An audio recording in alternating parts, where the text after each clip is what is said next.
मराठा आरक्षणाची मागणी उचलून धरत मनोज जरांगे आणि त्यांच्या समर्थकांनी शासनाला वेठीस धरलेलं असतानाच आता याच मराठा आरक्षणाविषयी मुंबई उच्च न्यायालयानं अतिशय महत्त्वाचे निर्देश दिले।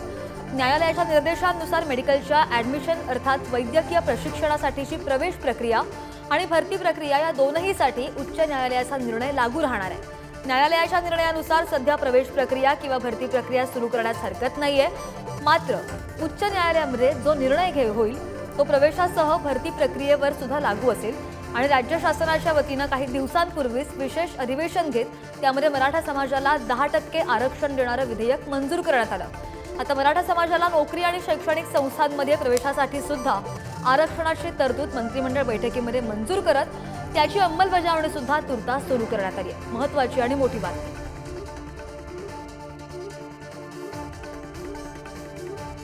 सोबत गुणरत्न सदावर्ते सर आहेत।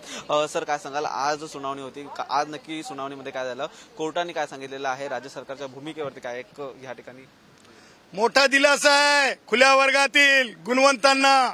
महाराष्ट्रातील जनरल कॅटेगरीच्या विद्यार्थ्यांसाठी फक्त 28% जागा राहिलेल्या आहेत।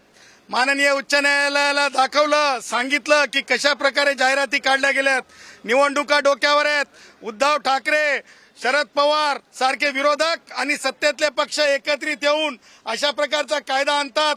कॉम्पिटिशन मध्ये सत्तेच्या म्हणजे मतदानाच्या राजकारणासाठी आणि तातडीने याच्यावर सुनावणी होणं आवश्यक आहे असं माननीय उच्च न्यायालयाला कायदोपत्री पुराव्यासहित दाखवलं। आणि हे आरक्षण यापूर्वी सुद्धा असं टिकलेलं नाहीये, त्याच धर्तीवर पुन्हा एकदा प्रयत्न केला चाललाय।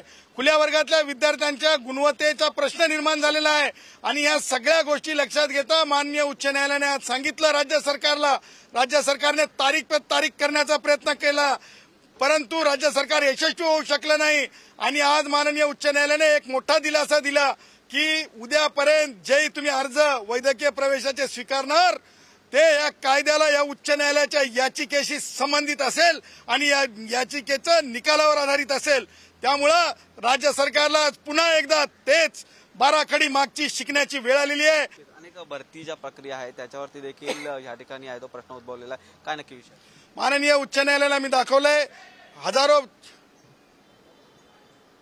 हजारोंची भरती आहे आणि ही भरती लक्षात घेता मान्य उच्च न्यायालयाने आदेश पारित करावेत असं आम्ही मान्य उच्च न्यायालयाला सांगितलं। मान्य उच्च न्यायालयाने येणाऱ्या मंगळवारी या प्रकरणाची हाय ऑन बोर्ड म्हणजे विशेष करून ही याचिका ठेवण्यात। ज्याप्रमाणे पाहिलं तर आज जी सुनावणी पार पडली त्याच्यामध्ये हे संपूर्णपणे मुद्दे आहेत ते प्रामुख्याने उपस्थित केलेले आहेत आणि येत्या मंगळवारी या संपूर्णपणे सुनावणीवरती पुन्हा एकदा सुनावणी होताना आपल्याला पाहायला मिळेल आणि त्या ठिकाणी कोर्टाचं नक्की काय म्हणणं आहे ते देखील या ठिकाणी आपल्याला पाहावं लागेल। व्हिडिओ श्रीकांत खरासह निखिल चव्हाण, पुढारी न्यूज, मुंबई।